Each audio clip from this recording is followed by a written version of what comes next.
organized by leading national daily, The New Indian Express. Okay, I would request everybody in the hall to keep their mobile phones either in silent mode or switch it off as we are ready to start the session. Okay, so we will start with something very magical here. Do you kids enjoy magic? A louder yes. Yes, all right. So what we are going to do right now is invite a magician, because he's going to keep you literally glued to your seats as he starts a session of storytelling. So are you ready to experience the magic of storytelling? Perfect. So put your hands together for Amin Haq of the Storywalas. Through his company, The Storywala, he has a multi-pronged vision to revive storytelling as a performance art, use stories for learning in schools for special children, and work with corporate houses to improve communication skills. Prior to setting up The Storywalas, he has worked for over 18 years in advertising and brand strategy consulting. A speaker and guest faculty at MBA Institute, he also has a background in theatre. And yes, I would like to mention here that schools and colleges can approach his Storywalas, requesting them to deliver the curriculum and organize teacher training programs if they wish so. So can we once again have a huge round of applause for him? So the kids are all yours now. Thank you.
Thank you.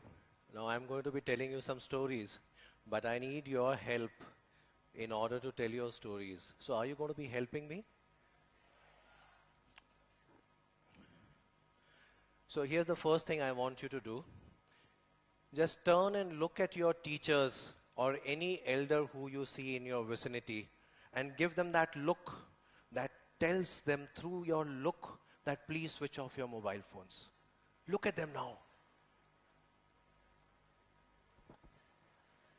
Have you given them that look? Thank you. Now, the other help I need from you is I want you to sing along with me. Will you do that?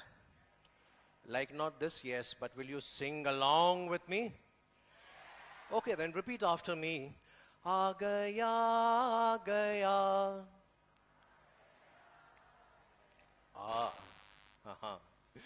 Moment of realization.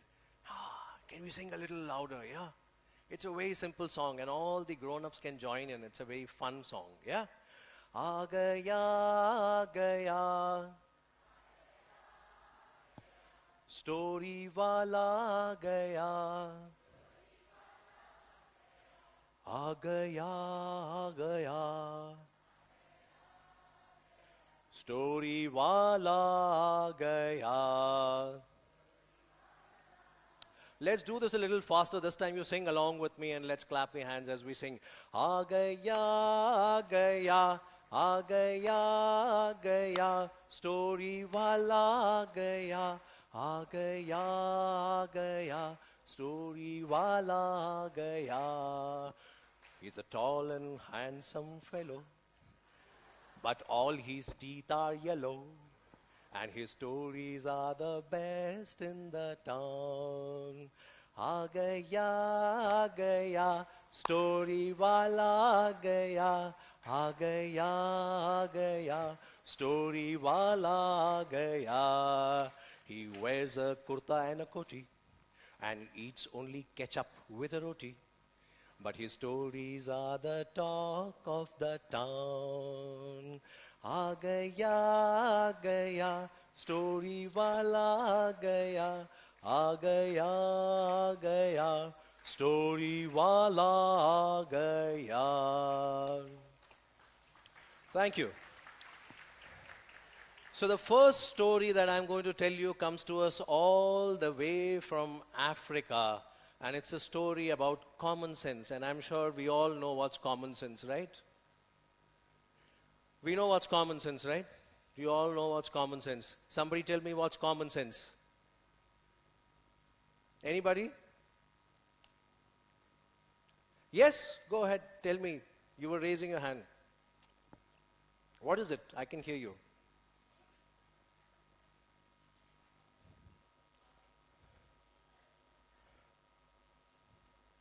It's a sense that all of us must have to live in this world. Wonderful, thank you. So, I'm going to tell you the story about common sense and how we all got common sense. A long time ago, that's how stories begin, right? How do stories begin? Yeah. Once upon a time, a long, long time ago, in the forest of Africa, there was a person called Anansi. And Anansi was clever and lazy. Now that's a very deadly combination to have. If you are clever and if you are lazy. So Anansi wanted to be the richest person in the world, but he didn't want to work hard for it. So he scratched his head and he thought, what is the quickest way in which I can get rich? How can I be the wealthiest person in the world? कैसे मैं सबसे ज़्यादा अमीर हो जाऊं? And he thought a thought. And he remembered that, wherever he went, people used to talk about common sense. Like an elder would say, what are you doing? You don't have common sense? Go and get some common sense. So he thought, if I go and get common sense, I will be the richest person in the world because I will be better than Google. If you and you have a fight and you can't resolve that fight, you will have to come to me and I will charge you money. And if you and you don't know the answer to a question, you will have to come to me and I will charge you money. And if you don't know something, you will have to come and ask me and I can charge you money. I will be the richest person in the world if I get all the common sense. So Anansi goes to that forest there and he gets all the common sense from there. And he went to the mountain there and he got all the common sense from there. And he went to the river there and he got all the common sense from there. And he went to the valley there and he got all the common sense from there. And when Anansi thought that he had got all the common sense that is there in the world, he started stuffing it into a bag. You can help me stuff it into the bag by saying, hoof, hoof, hoof, hoof, hoof, hoof. And he stuffed all the common sense into that bag and he tied it and sealed it. And then he thought, nobody can stop me from being the richest person in the world. But the very next moment, a thought struck him. All the common sense of the world is here. What if somebody steals this? I must hide it somewhere. Kahan chupa sakta hu? Kahan chupa sakta hu? Where can I hide this? And then he saw a tree. And he said, maybe I can climb the tree and hide it there. Nobody's going to see it there. So he took that bag of common sense, put it in front of his belly, and taking a rope, tied it round and round and round. And then, reaching across the bag, he grabbed the tree and started climbing. And you can help me climb by saying after me, Hayya, Hayya, Hayya, Hoop. And then his hand slipped and he came crashing down. But Anansi was not going to give up easily. He wanted to be the richest person in the world. So he came around to the other side and reaching around the bag, he grabbed the tree and started climbing. And then his hand slipped and he came crashing down. And then he tightened his belt, tightened the bag, and started climbing the tree again.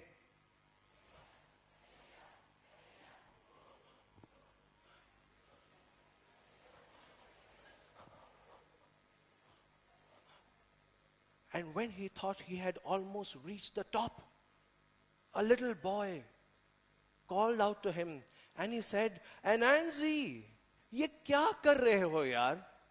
And he looked down at that boy and the boy said, Anansi, don't you know if you want to climb that tree with that bag, you should have tied it behind your back, not in the front?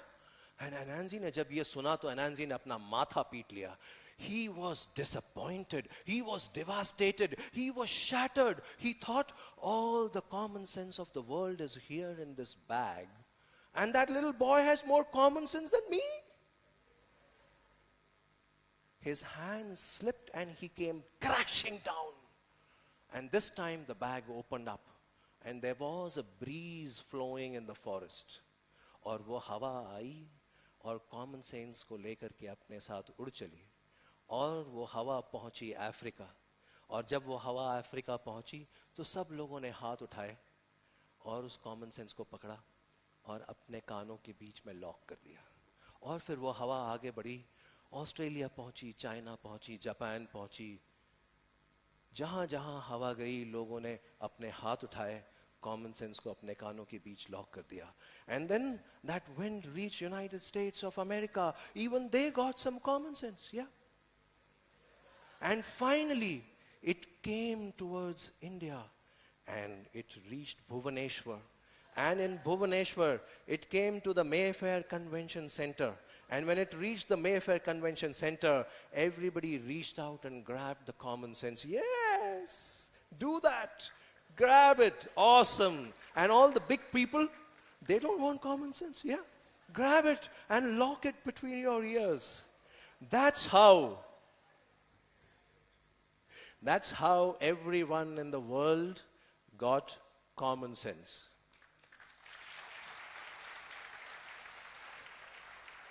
But everyone got only a little bit of common sense, which is why when we know something, we should share it with others. And when we don't know something, we should ask others, and that is common sense.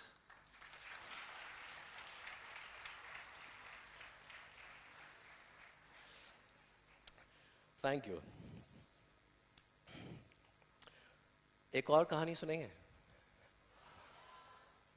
Okay. एक बहुत पहले की बात है. There was this man who thought he had no luck. Luck, किस्मत, destiny, favor, lottery, opportunity. So there was this man who thought he had no luck. Everybody is lucky, you know. हर किसी के अच्छे number आते हैं, हर किसी को अच्छे marks मिलते हैं, उसको गर्लफ्रेंड मिल जाती है, उसको बॉयफ्रेंड मिल जाता है, वो लव में सक्सेसफुल हो जाता है. वैलेंटाइंस डे पे उसके पास कितने सारे रोजेस आते हैं, मेरे पास एक भी नहीं आता. He always felt that everybody is lucky except. So he said, I must go and find my luck. Everybody is getting promoted, everybody has money, I don't have money. I must go and find my. So where to find the luck? So he went around town asking people, do you know where I can find my luck? क्या आप मुझे बता सकते हैं मुझे मेरा luck कहाँ मिलेगा? Do you know where I can find my luck? And then somebody told him, you can find your luck if you go to the Buddha Baba. And the Buddha Baba, he is a wise man. He knows all the answers. Maybe he can help you find your luck. So his question changed now. Where can I find Buddha Baba? Where can I find Buddha Baba? So he went looking for Buddha Baba. So now he goes looking, and you can help me find him by saying this. He walked and walked and walked and walked. He walked and walked and walked 7 times. Yeah? So shall we do that? He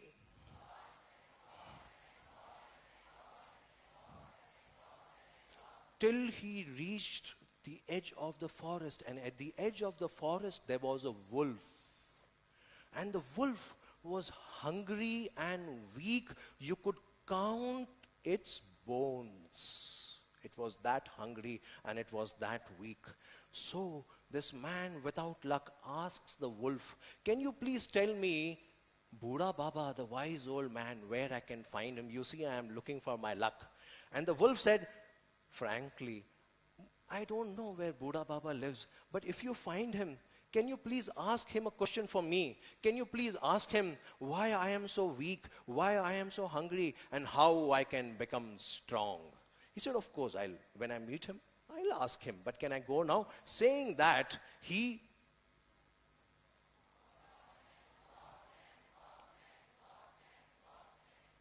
till he reached a clearing in the forest. And in that clearing, he saw one tree. And this tree was a tree that did not grow. It was a fully grown tree, but it's a tree that could not grow. So it was an adult tree, but small. It asked that tree, oh tree that does not grow, can you please tell me where I can find the Buddha Baba, the wise old man? And the tree said, frankly, I don't know where Buddha Baba is, but if you find him, can you please ask him a question for me? Why is it that all the trees have grown and I cannot grow? He said, okay, agar milega to puchega. Saying that,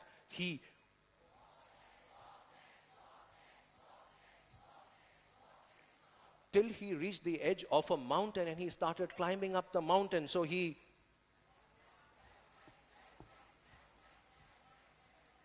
till he reached a hut and he knocked on the door, and a beautiful girl came out.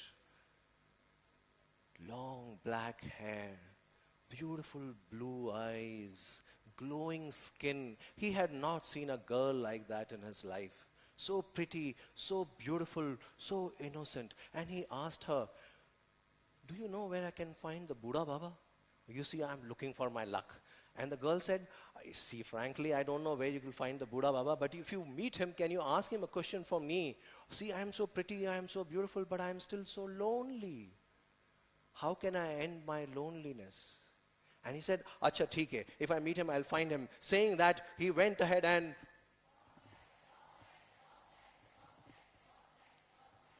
till he reached the top of that mountain. And on the top of that mountain, it was plain, and there was a tree, and under a tree, who was sitting there?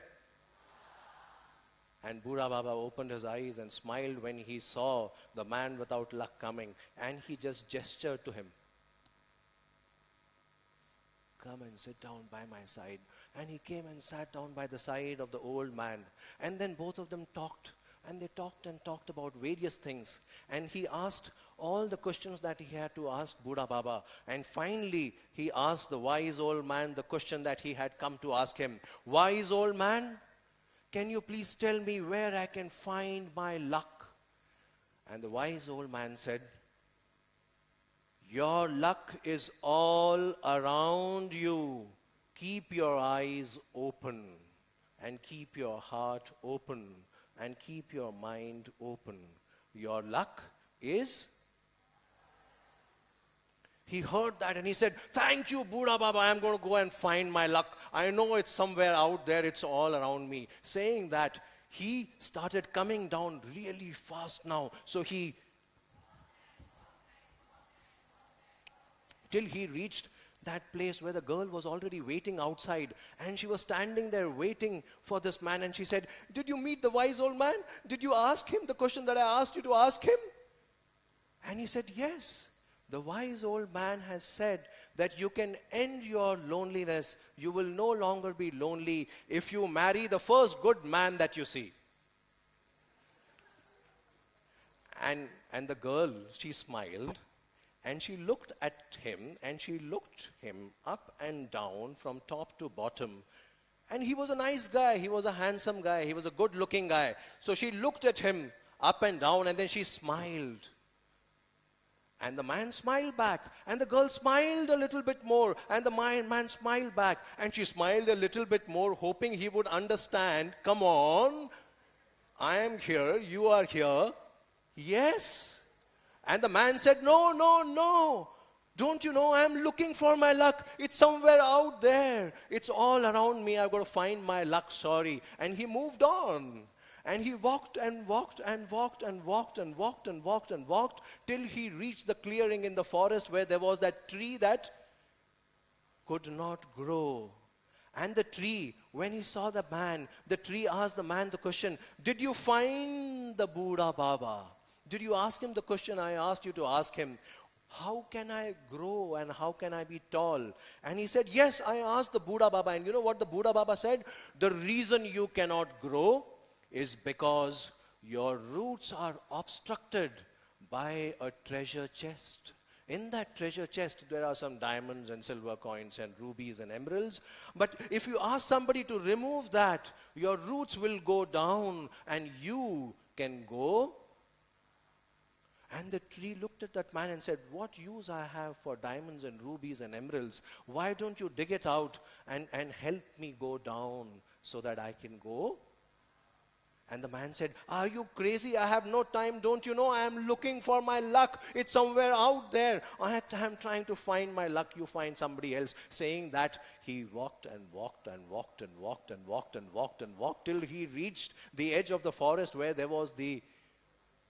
And the wolf said, I asked you to ask him, how can I be strong and healthy? And he said, the old man has asked me to tell you that you will be strong and healthy if you eat the first stupid man you see. And that was the last words of that man.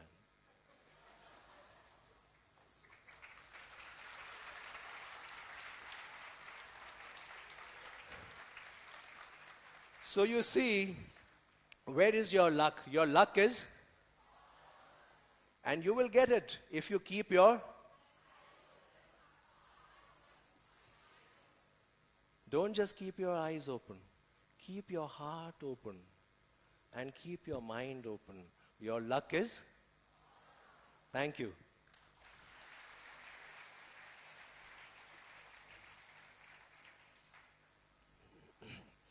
Have you heard of Mullah Nasruddin? Okay, I must tell you the story about Mullah Nasruddin. How do stories begin? Yeah. How do stories begin? How do stories begin? Once upon a time, Mullah Nasruddin, who was a very wise man, he was sought out by everyone. Everyone would go to Mullah Nasruddin when they would have problems and they would say, Mullah Nasruddin, can you solve this problem? Mullah Nasruddin, can you intervene and solve this problem for us? Mullah Nasruddin, can you do this for us? Mullah Nasruddin, can you do that for us? Mullah Nasruddin, he was a nice man. He was a helpful man. He was a wise man. But sometimes even he would get tired, right? And sometimes he also wanted peace. He wanted me time. He wanted to be alone by himself. So he didn't know what to do. So he said, I'm going to go away. And I'm going to go to a village where perhaps nobody knows me. So Mullah Nasruddin...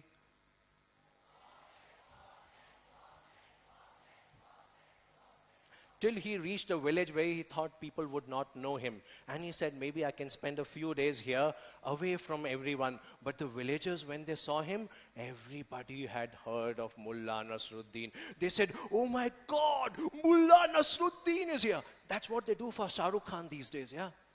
So he was the Shah Rukh Khan of that time, yeah. So when they saw him, they said, oh my God, Mullah Nasruddin is here. We must call him. We must ask him to address us. We must ask him to share his insights with us. So they said, Mullah Nasruddin, you're a wise man. Will you come and tell us some stories? Can you share your wisdom with us? And Mullah Nasruddin, he really didn't want to do that. He was tired of doing this. He wanted to get away from all this. But the people of the village were nice. So he had no option, did he?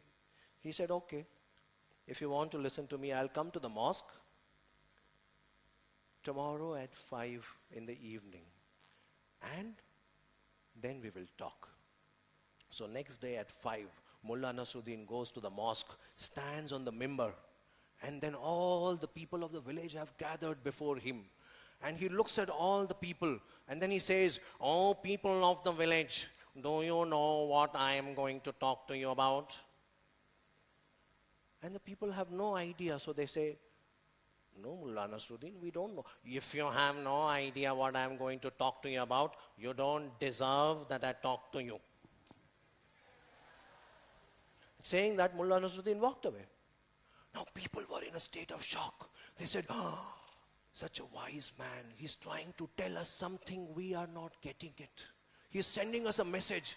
So they ran after him and they said, Mullah Nasruddin, rukiye, rukiye, rukiye.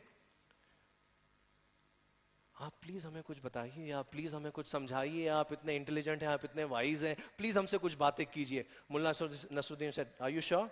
Okay. Tomorrow, same place, same time. So next evening at 5 o'clock, Mullah Nasruddin goes to the mosque, stands on the mimbar, and all the villagers have gathered, and now word has spread. So villagers from other villages, nearby villages have also come. It's a huge crowd. And today, they are ready. They don't want Mullah Nasruddin to go back. So Mullah Nasruddin stands there on the mimbar and said, oh, you people of the village, do you know what I am going to talk to you about? And today they were ready. So everybody raised their hands. And they said, yes, we know what you're going to talk. And he said, if you already know what I'm going to talk about, what's the point?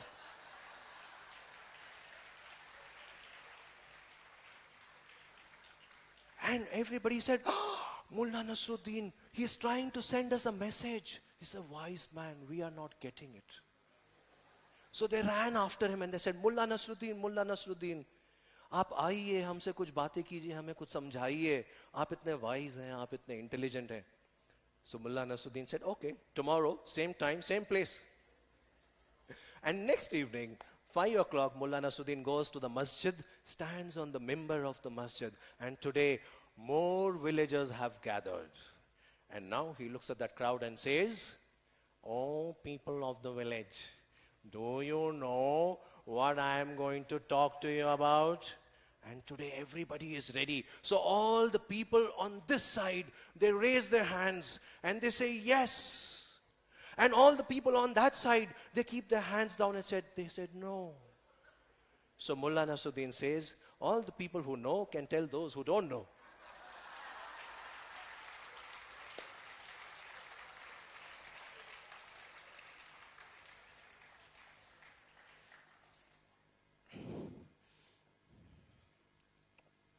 Okay. I'm going to give you a choice and I want to know what kind of story you want me to tell you now.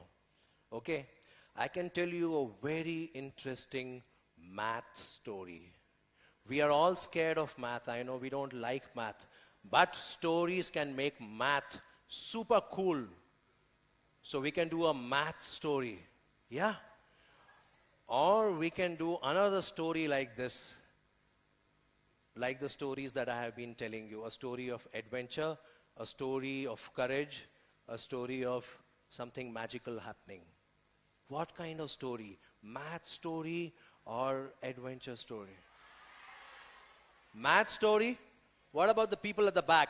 Math story or adventure story? I love these kids. Seriously, I love you guys. You know, I was scared of math. I love you guys. Let's have a big round of applause for all of you. And all the grown-ups here, let's clap for these kids. They want a math story. Keep clapping. These kids deserve a big hand. They want a math story. Do you get it? They want a math story. Okay. Once upon a time, there was this girl, and she was an elephant bather. You know what that means? हाथियों को नहलाती थी एक राजा के अस्तबल में. हाथियों का अस्तबल. और वहाँ पे वो हाथियों को नहलाती थी. और हाथियों के साथ उसका अपना एक अजीब सा रिश्ता था. She used to sing songs, she used to bathe them, and they were friends together. Very nice friendship between the girl and all the elephants. But one day, the elephants fell ill. And when she went to bathe the elephants, the door were closed. And they said, all the big people, go away. The elephants are unwell. You can't bathe them today. The doctors are going to be called. And the Raja, he called doctors and he made an announcement. Call the doctor, call the doctor, call the vets. Let them cure the elephants. Now the Raja was a nice Raja. But he had one problem. He was very greedy. And he would gather all the rice that the villagers and the farmers would grow, and he would collect the rice and he would not give it to them. This made all the villagers sad, particularly this little girl when she saw the villagers going without rice. Now she waited at the door, feeling sad for the elephants, and she saw a doctor come. And that doctor, he tried for a week. He was there for a week. He did something, but the elephants did not get cured. Then the Raja called another doctor, and another doctor came, and he was there for a week, but he could not cure the elephants. And now the Raja was getting frustrated. He was getting impatient, because you see, it was these very elephants that would carry the rice on their back. And these elephants were ill. They could not move. So he announced a grand prize for anyone who could cure the. And big doctors from around the world came. And one after the other, everybody failed and went back. One day, the girl was standing there, feeling sad. And the Raja happened to pass by, and he said, "What are you doing here, little girl? Don't you know that the elephants are unwell? You can't bathe them. Go away." And the girl said, "Oh king, can I do something?" And the king, he said, "You?"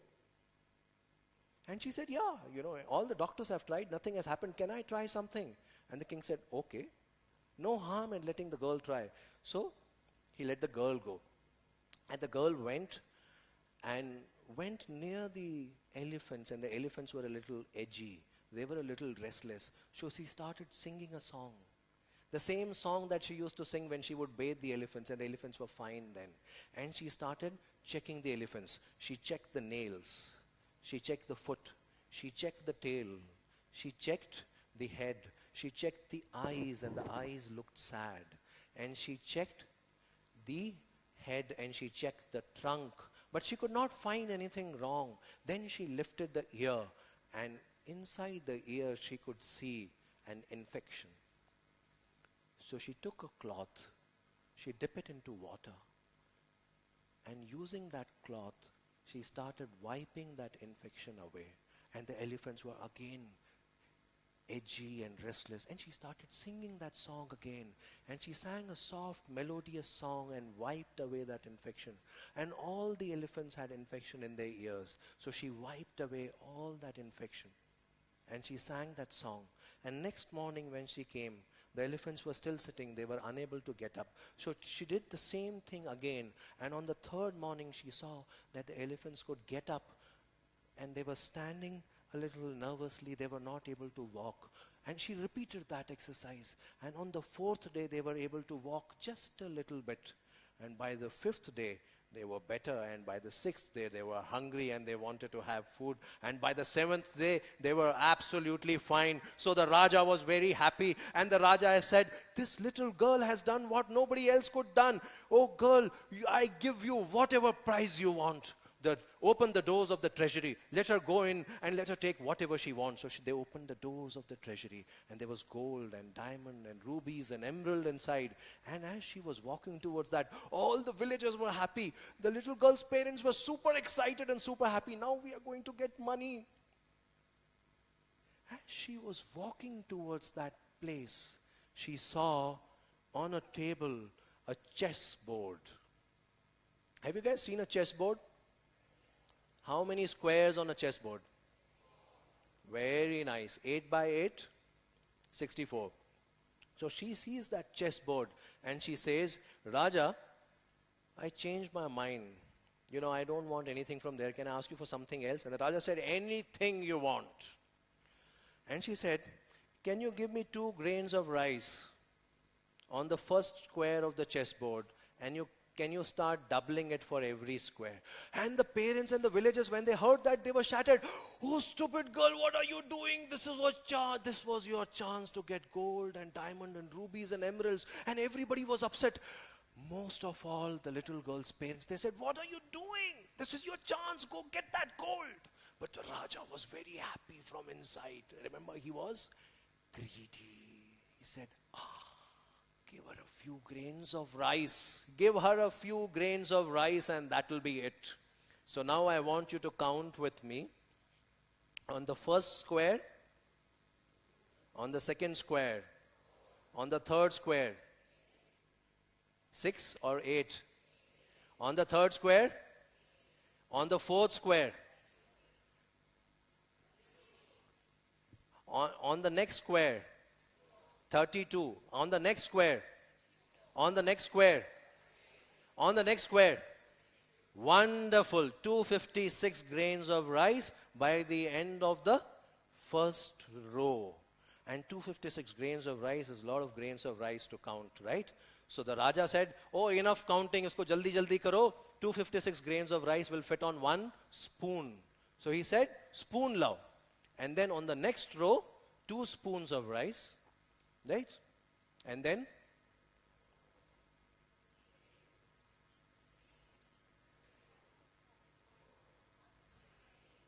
256 spoons of rice is too many spoons to measure. So the Raja said, and 256 spoons of rice is like a big vessel.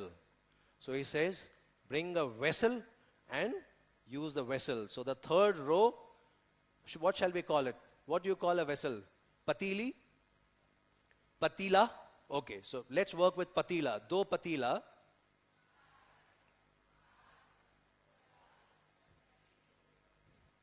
$256 patilas is like one big wheelbarrow. One big cart. Yeah, one big cart. Thela. Bada thela. So now, which row are we on?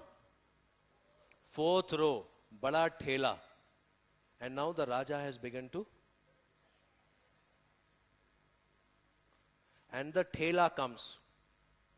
2 thelas. All the way to, and you know how many, 256 thelas combined with all the rice that was there before that, fills up a hall like this.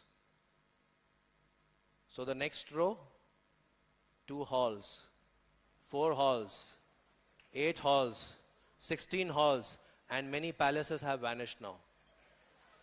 Rice that can fill many palaces, and the godowns are now empty. By the middle of the 5th row, the godowns are, and the Raja doesn't know.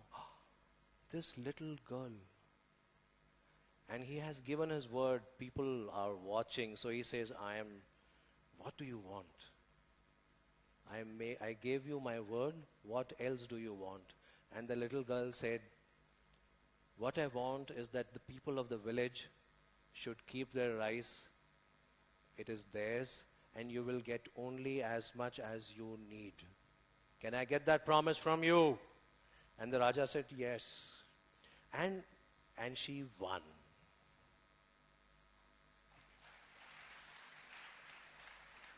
Now let me ask you this question. We stopped at the 5th row, right? If we had to go through the whole 64 squares, do you know how much rice will be there? Anybody has any ideas how much rice will be there? Any guesses? Anyone? Elders included. Yes, sir? How much? Yeah, but how much would that be? Like palaces or a district? Or the state? Okay, let me give you the answer. The answer is this. Half of India's land mass will be covered knee deep with rice. That's the power of compounding. Have you ever looked at a math story like that? Thank you.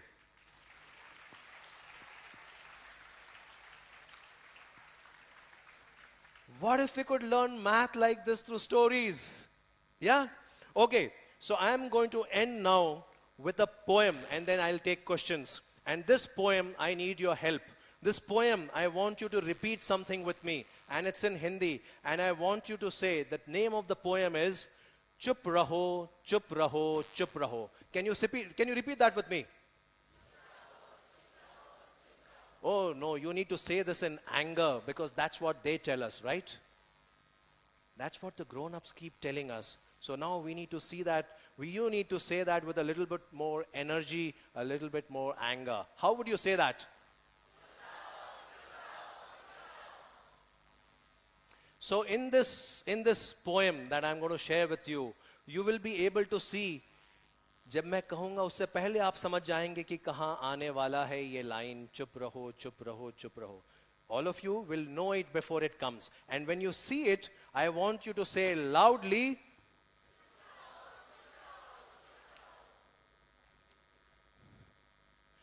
कभी कभी तो हंसता हूं, कभी कभी तो हंसने दो. ऐसा नहीं है, लाइफ में ऐसा नहीं होता. रोज हंसना चाहिए तो रोज हंसते हैं. So let's start all over again. जब हंसता हूं हंसने दो, जब रोता हूं रोने दो. जब हंसता हूं हंसने दो, जब रोता हूं रोने दो. ये भी क्या बात हुई कि जब देखो ये कहते हो. कभी कभी तो रोता हूं, कभी कभी तो रोने दो. कभी कभी तो रोता हूं, कभी कभी तो रोने दो. ये भी क्या बात हुई कि जब देखो ये कहते हो. दो आंसू गिरे नहीं कि कोई आया बहलाने को, कोई आया फुसलाने को, कोई आया आइसक्रीम लेके, कोई आया चॉकलेट लेके. दो आंसू तो गिरने दो, गाल तो गीले होने दो. ये भी क्या बात हुई कि जब देखो ये कहते हो. क्यों क्लास हमारी लेते हो, क्यों लेक्चर हमको देते हो. जब भी रोता पाते हो बस वहीं शुरू हो जाते हो. इतने बड़े होकर के भी क्यों बच्चों जैसे रोते हो. लड़के होकर के लड़की जैसे रोते हो. अब कौन इनको बतलाएगा, अब कौन इनको समझाएगा कि तेंदुलकर भी रोता है और धोनी भी तो रोता है, और एक मैच से रन हार के कोहली भी तो रोता है, फेडरर भी तो रोता है, नडाल भी तो रोता है. इनको छोड़ो, ये तो फिरंगी हैं. सलमान भी तो रोता है, शाहरुख भी तो रोता है, सलमान भी तो रोता है और शाहरुख भी तो रोता है. बड़े बड़े शहरों में ऐसा छोटा मोटा होता है. मैं तो छोटा बच्चा हूं, मुझको छोटा रहने दो. मैं तो छोटा बच्चा हूं, मुझको छोटा रहने दो. कभी कभी तो रोता हूं, कभी कभी तो रोने दो. ये भी क्या बात हुई कि जब देखो ये कहते हो.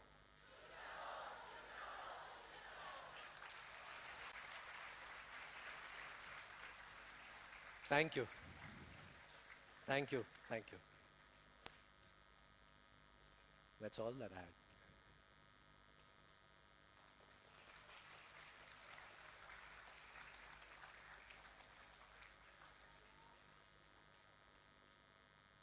Sorry?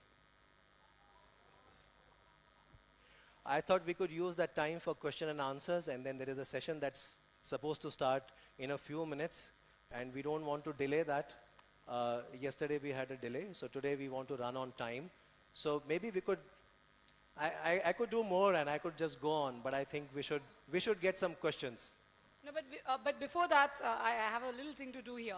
When he is speaking, you know, जब वो कहानी सुना रहे हैं, तो हम लोग को क्या कहना चाहिए, क्या नहीं कहना चाहिए. बताइए, दो शब्द अभी उन्होंने जो कहा, वो क्या दो शब्द है जो इनको बिल्कुल नहीं कहना चाहिए. बिल्कुल. So I think they want one more. Do you want one more? Yeah. All right. Okay. Okay, so I'll tell you a very short story. Once upon a time, a long time ago, there was this boy. No, there was this peddler. You know what's a peddler? Peddler, जो सामान खरीदता है, जो बेचता है, उसके पास दुकान नहीं होती. वो अपने कंधे पे सामान लेकर के जाता है और वो सामान बेचता है और खरीदता है. So there was this peddler. He used to live in a village called Belar Gadin. What was the name of the village? This was somewhere in Europe. Yeah? What's the name of the village? And his house was at the end of the village, जहाँ पे एक छोटा सा garden था. उस garden में एक लंबा सा एप्पल का पेड़ था और वो ट्विस्टेड था. क्या था? It was the most unique apple tree. It was the tallest apple tree and it was the only twisted apple tree. You could see it from really far. Really far. Now this peddler, he would take his things and he would often go into the town crying out to all the people and calling them, Ki le lo, saman le lo. And often a little boy would come to him and say, peddler, how much for that balloon? Or how much for that cricket bat? And the peddler would say, 10 rupees. And the boy would take out all his money and he would count, and if there was only 5 rupees, he would feel very sad and the boy's face would fall. And when he would see the sad face, peddler would feel bad and he would say, you know what, I was joking, it's yours for 5 rupees. And seeing the boy happy, the peddler would be happy.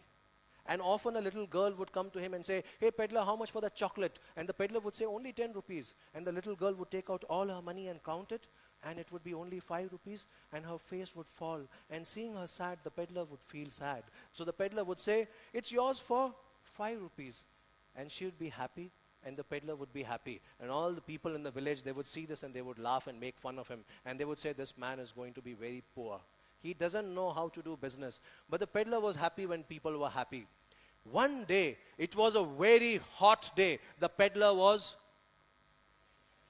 and the weight was very heavy. And he went around town crying out to people, but nobody came to him because it was and he got really tired. He made no money. There was nothing at home. He needed some money, but nobody came.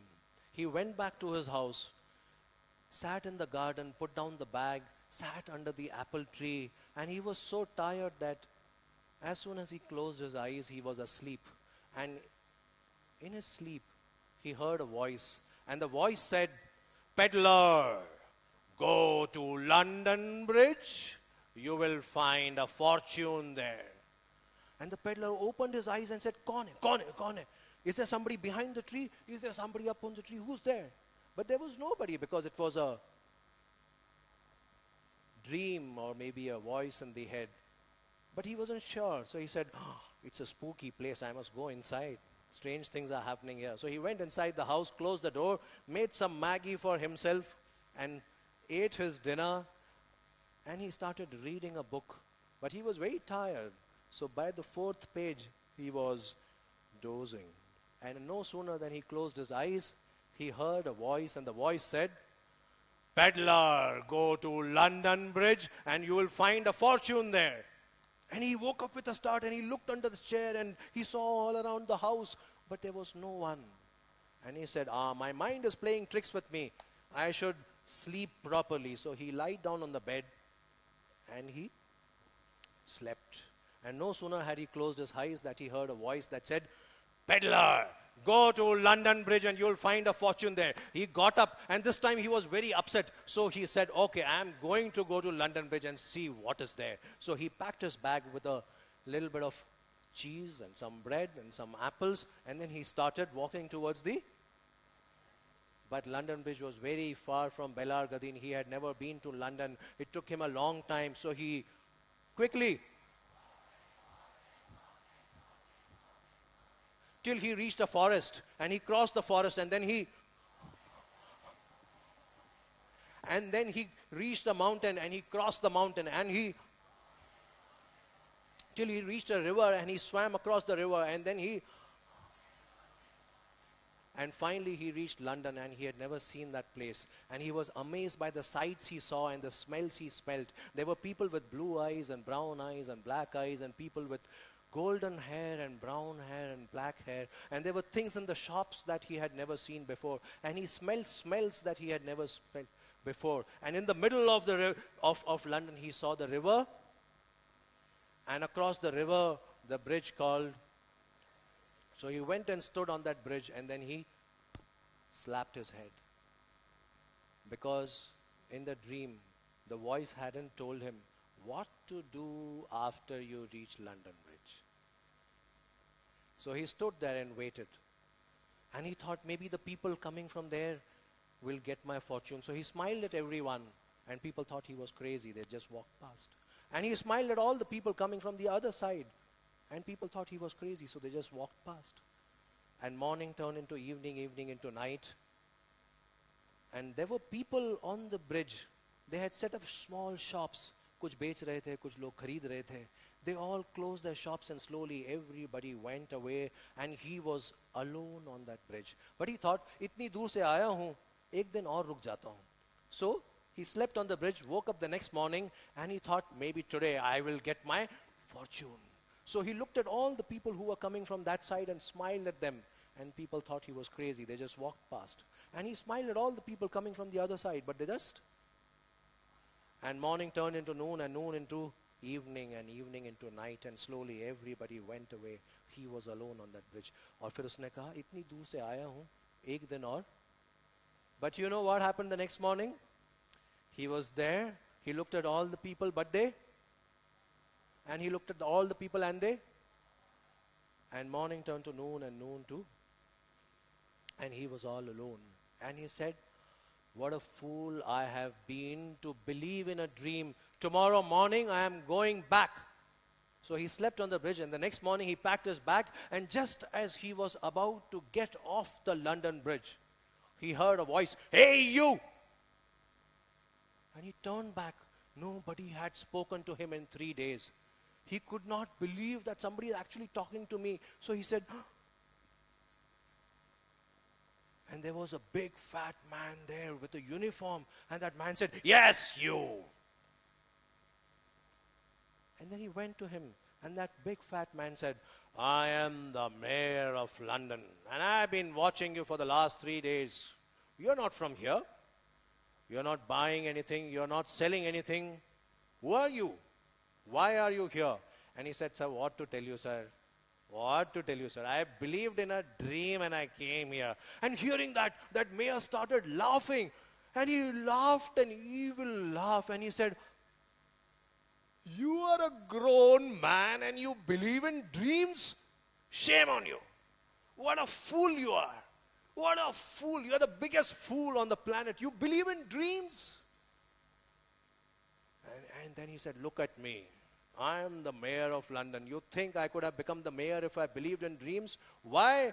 Only yesterday I saw a dream last night, and in my dream somebody said, if I go to a place called Belargadine, there is a big apple tree that is twisted, and under that twisted apple tree there is a big chest of treasure. Do you think I believe in these dreams? I am still here." As soon as the peddler heard that, he ran back to Belargadine, and it took him 3 days and 3 nights to reach London, but he went back in 1 day. And then when he reached his house, he started digging. "Will you all help me dig? Yeah? Help me dig." Hoof, hoof, hoof, hoof, hoof, hoof, hoof, hoof, hoof. And when he dug out the mud from there, he reached a treasure chest. He picked out that treasure chest, put it on the table, opened the lid, and what was inside? Silver coins and gold coins and diamonds and rubies and emeralds, much more than he needed. So he kept some for himself. He was not a greedy man. With the rest, he made a school for the kids, a library for the children, a very nice playground, and a temple, and a mosque, and a church, and a gurdwara. Right there in Belargadine, yes, a gurdwara. And today, if you go to Belargadine, you will see that in the center of Belargadine, there is a statue. And that statue is of the peddler with his bag. And under the statue, there is a plaque.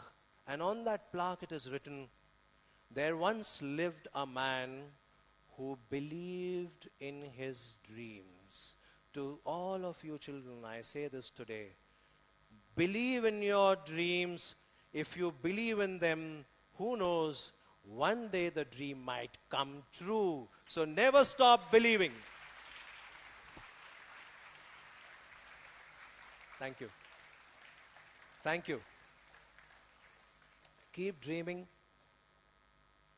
keep enjoying, and always remember a little bit of common sense. Have a good life. I hope you had a good time. I am ready to take questions now. I'll just take 3 or 4 questions and then we can move on. I know there's a girl there who had some questions. Yes, can you give her a mic, please?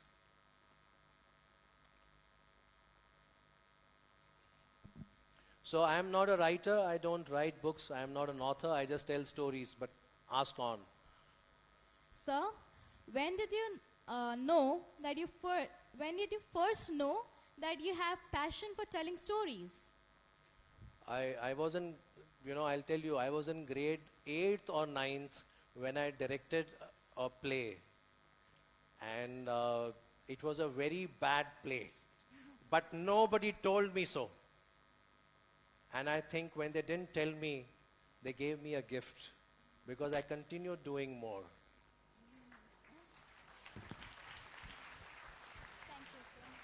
Thank you, sir. So, yeah, around that time, early enough. Thank you. Thank you, sir. Yes, sir. Here,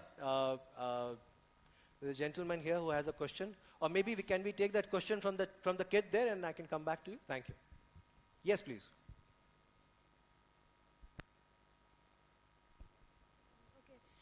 Hello, sir. I'm Tuhin from Kid International.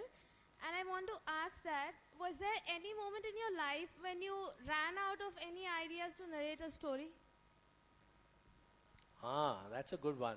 No, I have lots of stories, and I have, these are stories that that have come from, around the world, and India is full of stories. There are millions of stories, beautiful stories out there, and stories inspire us.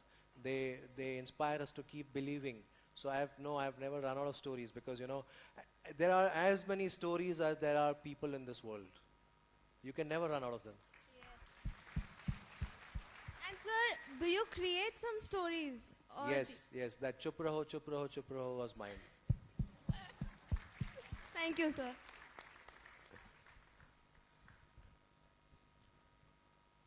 Yeah, let's take his question and then I'll come back to you. Yeah. Hello, Yep. I'm Jyotika from DAV Unit 8. If I too want to become a story-wala like you, what should I do? Read a lot of stories to begin with. Just read a lot of stories and then start telling them. Start telling the stories to your friends. Start telling the stories to your parents. Reverse. Yeah, they've been telling us when we were young and they also want to listen to your stories. And sometimes, parents feel very sad that kids don't come and tell us stories anymore. They want that conversation happening with them. So tell them stories, tell your friends stories. And I'm sure you already tell your teachers lots of stories. So keep telling and keep reading. Books, they are the best gift for a storyteller. So read a lot. Have a great time. Thank you. Yeah, sir. Sir, my question will be little different time. It may be also for everyone.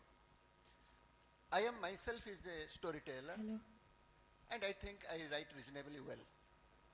So, storyteller, but my observation is to be a good storyteller, I am asking, this is my view, I want to know your feedback.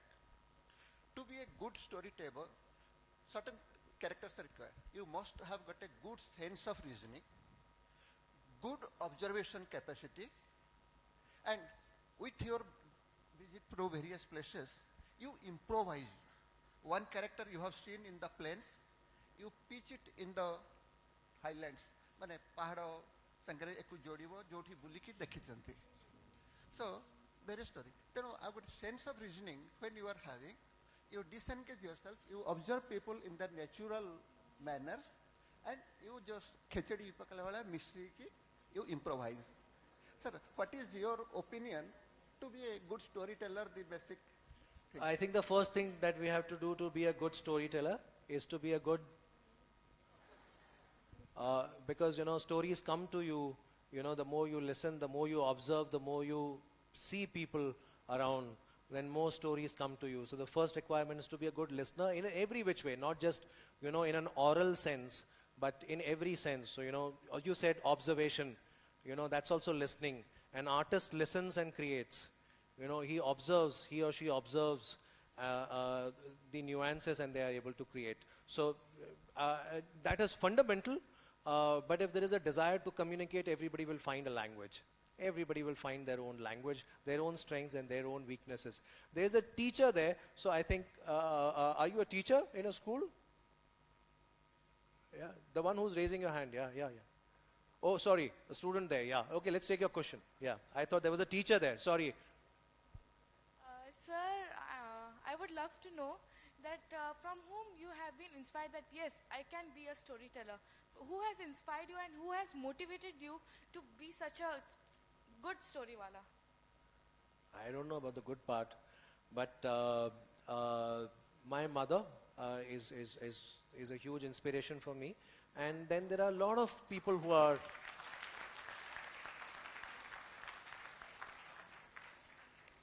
There are a lot of people who inspire me. You know, when I see something good, I easily cry. And this morning I was seeing news while I was while I was having breakfast, and I saw the story of this lady in Ghaziabad who lost her son in a road accident, and today she is a volunteer traffic cop. She volunteers and she's a traffic. And I saw that and I had tears in my eyes. I get inspired very easily by real stories in life. Yeah, and I think these stories need to be told. I feel very strongly about education, and I feel very strongly that we can learn a lot through stories. So, yeah, that's the reason why I tell stories. Thanks. So we can take maybe two more questions. Yeah, one from here and one more. Yeah. Good afternoon, sir. My name is Shivangi Vikas Mishra, and I'm from Sai International School. Sir, Keep it okay, very yes, close sir. to, yeah. Sir, why do you like to say stories? Like, how did you get this passion of saying stories? Okay, so I was always interested in stories, and when I read these stories, you know, I thought that other people should know them. And I started telling them, and everybody started enjoying it. And I was a very reserved and a shy kid, and I used to stammer a lot. But now when I started telling stories, I became very popular. So I said, yeah, that's a good way. You know, otherwise, girls don't even talk to me. But here they are listening to me. And teachers, they're always talking down to me, but now they're listening to me. Yeah, so I could do a lot with stories. So I said, wow, this is a good medium. But you know what? Stories, you must remember, stories, all stories need to be true. So all the stories that I have told you today are in a larger sense true. Don't mistake stories for untruth. Stories are not untruth. Stories need to be true. Yeah?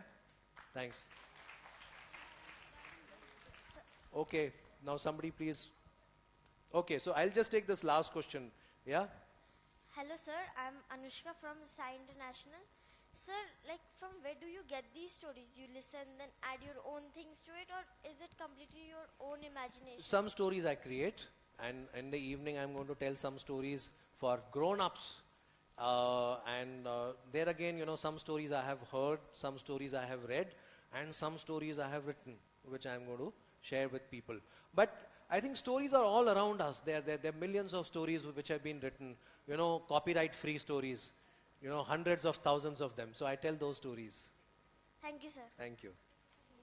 Okay, so I got a request. Somebody said, can you just sum up with a 1-minute story? So I'm going to tell you a 1-minute story, a last story, and I'm going to sum this up. A lot of children often ask me, are stories true? ऐसा होता है क्या?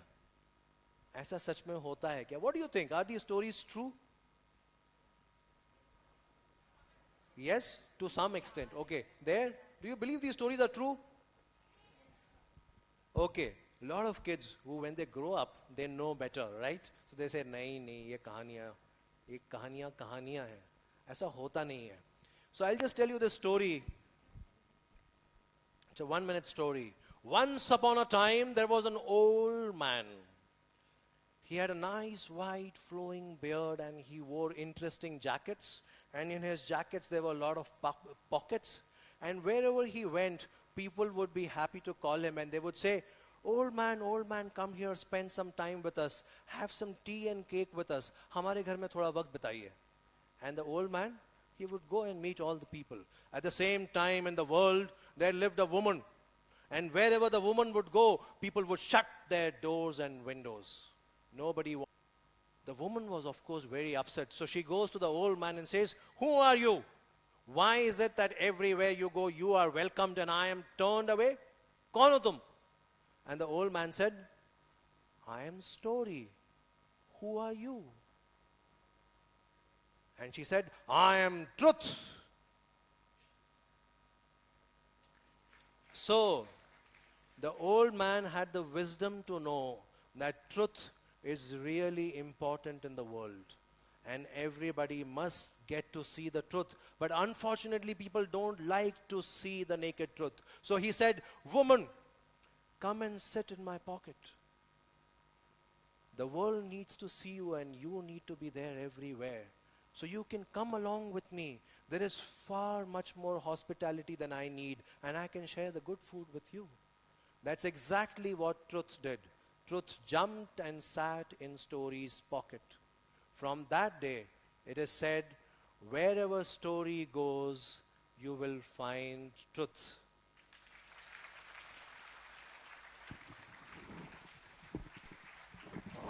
Thank you. Thank you.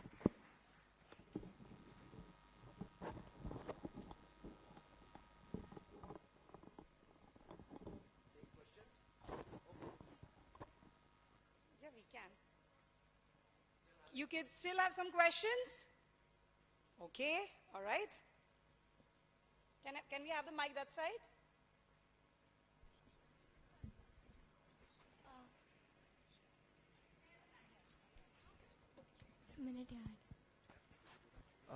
Good evening, sir. Okay, good morning. What do you think would be the future scenario of storytelling? I think stories will always be there. Let me just establish this for you. As long as there are kids and as long as there are people, stories will remain. Let's do this. You know, I'll tell you a 5-second story now. Once upon a time, there was a boy. The boy had a fight with his parents and he went into the forest. The deeper and deeper he went into the forest, the denser and denser the forest became. And the bigger and bigger the animals he saw. Now the magical thing about stories is, unlike television, when you see this on television, everybody sees the same boy.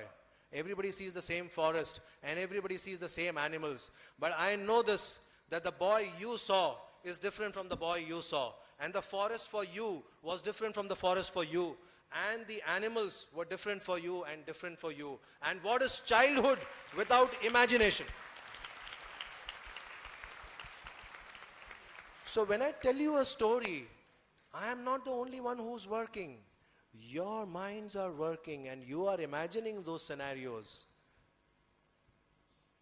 What is childhood without imagination? So stories need to be there so that you can continue imagining.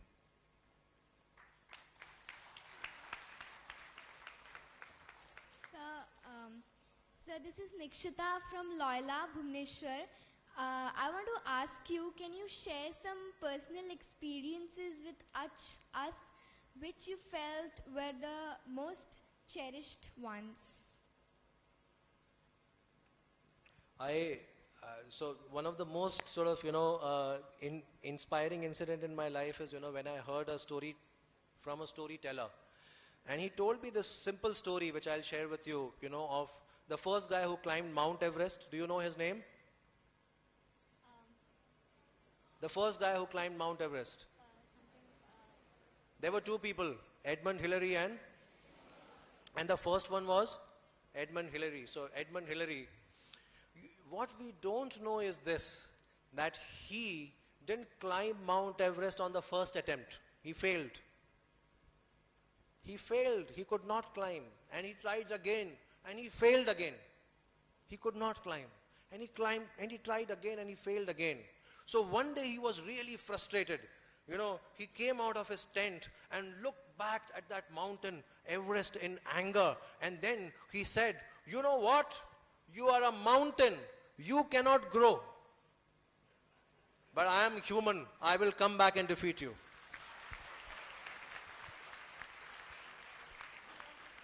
And that was very inspiring for me because it taught me that failure is okay. If you have the right outlook towards failure, you will come back and you will win. So I failed as a storyteller many times. When I went to tell stories, I would stammer. And when I went to tell stories, I had stage fright. And many times when I would tell stories, they would not connect. And I got the stories wrong. But I continued telling because I knew that Everest is a mountain It cannot grow, but I can.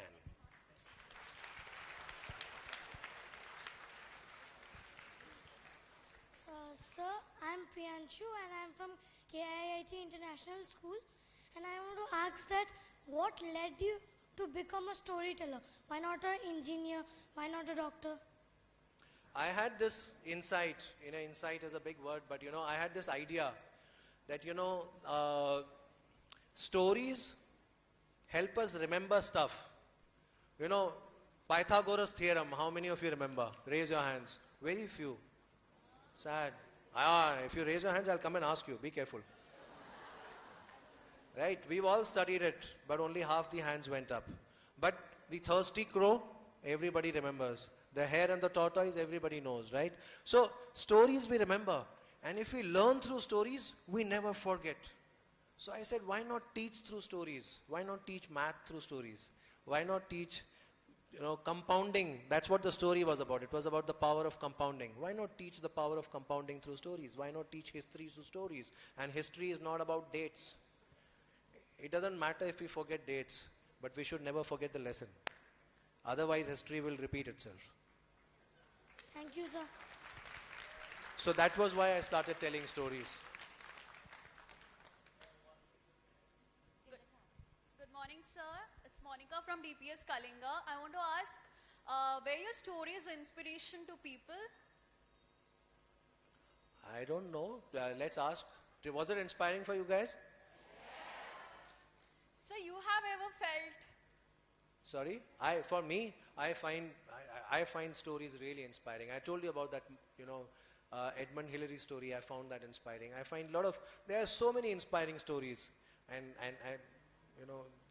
I find inspiration every day as I keep listening, as I keep reading, and as I keep listening to stories of people, everyday people, not just heroes, by the way. Everyday people are heroes. They are doing something heroic in their lives. Teachers are heroes. Parents are heroes. Some of you are heroes. All of you are doing heroic things or going to do heroic things in your life. I take inspiration from all that. Good morning, sir. So this is Alpana from DAV CSPur. So of course we all enjoyed your stories, but I want to know what kind of stories do you enjoy? I enjoy love stories.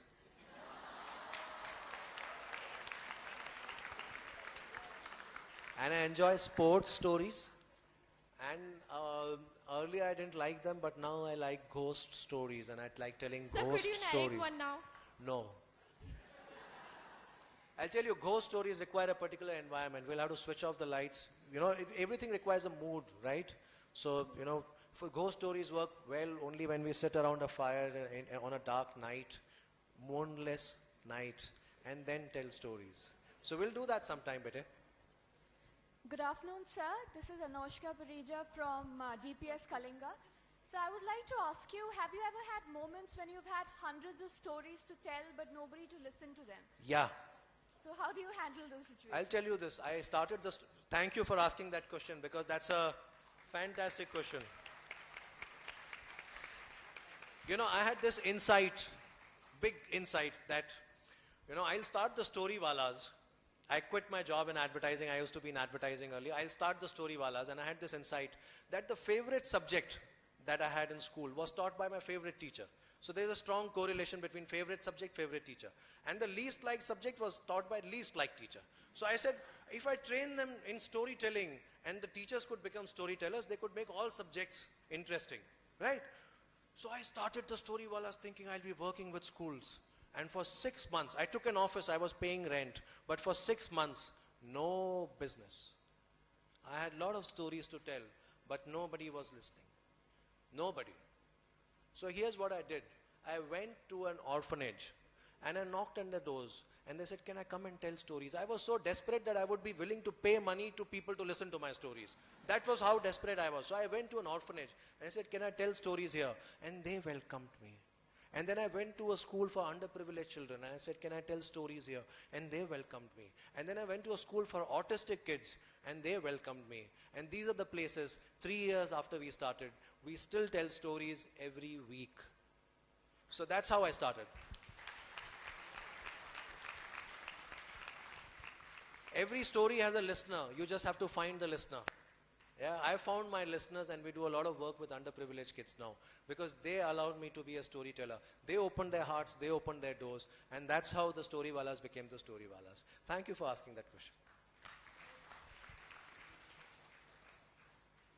Good afternoon, sir. Sir, I am Samarpit from BJEM school.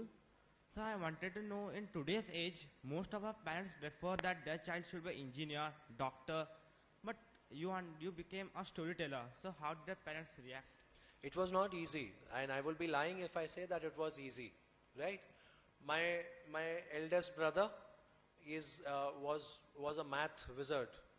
He was a math wizard. He would, when I was growing up, Russians were very good in math, and in India we were looking at Russians for math. So he was a math whiz, and he was brilliant, and he is a gold medalist. And my other brother, he's a fakir today, but he could take a radio apart and he could put it back. He was brilliant. And I was doing theater and writing poetry and all of that. But my mother supported me. She said, it's all right, that's your skill. You work with that skill. But it was not easy. I know that I could see her worry.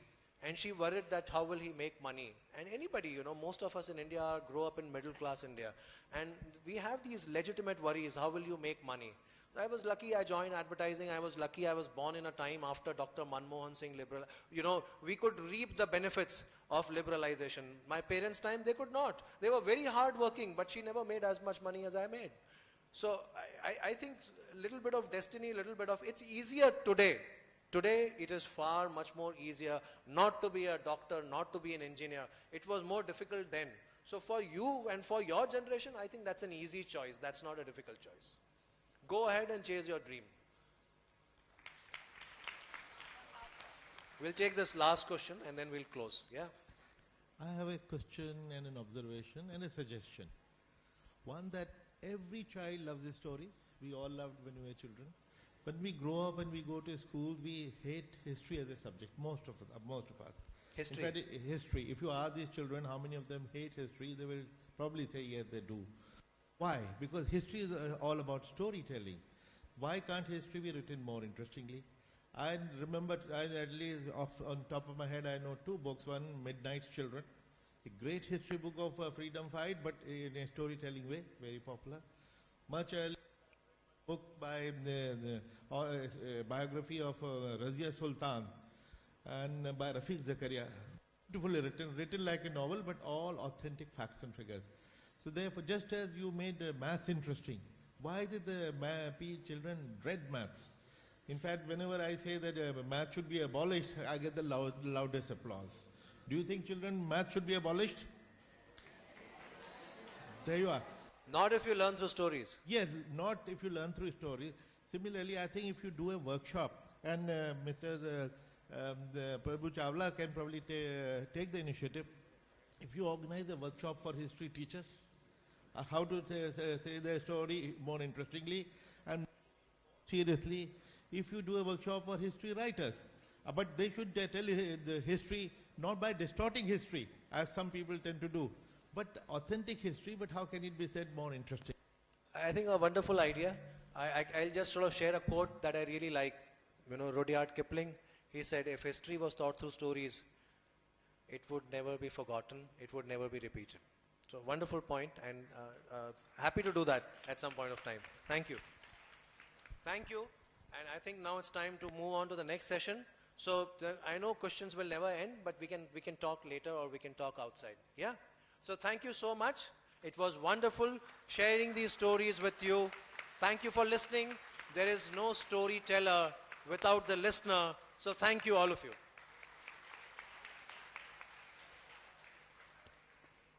So did you guys enjoy it? So we'll do one little thing, like, just did some time back. Walked and walked and walked. So we'll say he's entertained, entertained, and entertained, and entertained, and entertained. Can we do that? 7 times. So should we start? 1, 2, 3. Here we go. He's entertained, and entertained, and entertained, and entertained. Louder. Perfect. Thank Thank you. All right. No, please stay back. Please stay back. Well, we have a very interesting session now, which is business writing in India, and the panelists are also equally interesting. Mr. Pushpesh Pant, he's joining us for the third time. So can we have a huge round of applause for that? And Ms. Rashmi Bansal, can we also have a huge round of applause for her? We'll be starting that very soon, so all you kids can also stay back and be a part of that session. But before that, I would like to request the editorial director of the New Indian Express, Mr. Prabhu Chawla, to please come on stage and present a memento to Mr. Amin Haq. A round of applause.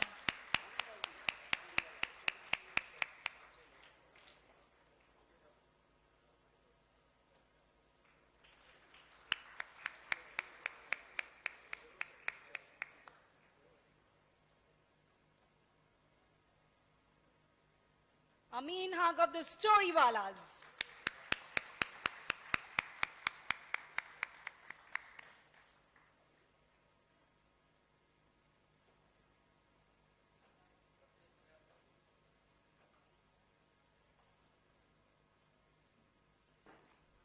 All right, we will now, like I just announced, we are moving on to our next session,